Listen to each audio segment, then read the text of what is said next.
ভোটের আগে রাজনীতির পারদ যেমন চড়ছে তেমনই চড়ছে তাপমাত্রার পারদও। তীব্র দহন থেকে এখনই রেহাই নেই দক্ষিণবঙ্গের। আগামী শনিবার পর্যন্ত 40 ডিগ্রি সেলসিয়াসের কাছাকাছি থাকবে তাপমাত্রা। এমনকি তাপপ্রবাহের সতর্কতাও রয়েছে। বীরভূম, পুরুলিয়া, ঝড়গ্রামে তাপপ্রবাহের সতর্কতা রয়েছে। আগামী 72 ঘন্টায় পশ্চিমের জেলাগুলিতে বদল হবে না আবহাওয়া। কলকাতা সহ দক্ষিণবঙ্গের বাকি জেলায় তীব্র গরম থাকবে। 40-এর আশেপাশেই থাকবে তাপমাত্রা, সঙ্গে তোষর আর্দ্রতাজনিত অস্বস্তি।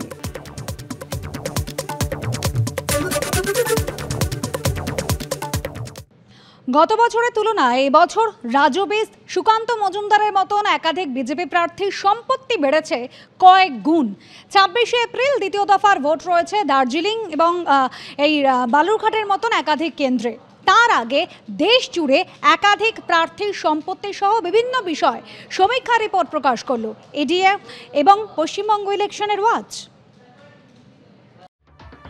গত 5 বছরে কারো সম্পত্তি বেড়েছে 215%, কারো 114%। ভোটের আগে এডিআর এর সমীক্ষায় উঠে এলো এমনই সব তথ্য।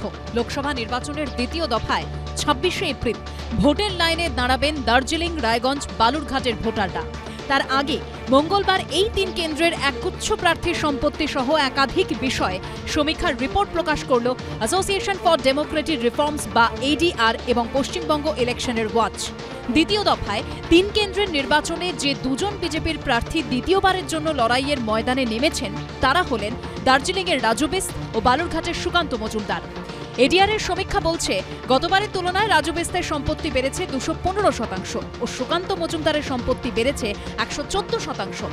এডিআর এর দেওয়া তথ্য অনুযায়ী বিজেপির রাজ্য সভাপতির বিরুদ্ধে 16টি মামলা রয়েছে।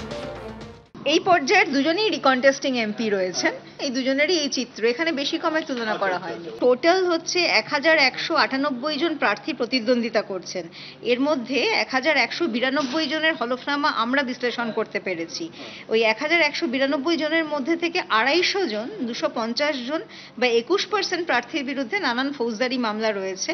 এই 250 জনের মধ্যে থেকে 167 জন বা 14% প্রার্থীর বিরুদ্ধে এই ফৌজদারি মামলাগুলোর নেচার সিরিয়াস। এডিআর এর সমীক্ষায় বেশ কিছু চাঞ্চল্যকর তথ্যও উঠে এসেছে। যেমন দেশজুড়ে দ্বিতীয় দফায় প্রতিদ্বন্দ্বিতা করছেন এমন 47 জনের হলফনামায় প্যান কার্ডের তথ্য নেই। মোট প্রার্থীর 390 জন কোটিপতি। বহু প্রার্থীর বিরুদ্ধেই মামলার সংখ্যাও চোখে পড়ার মতো। এডিআর এর সমীক্ষা বলছে দ্বিতীয় দফায় প্রতিদ্বন্দ্বিতা করা 167 জনের বিরুদ্ধে গুরুতর অভিযোগ রয়েছে।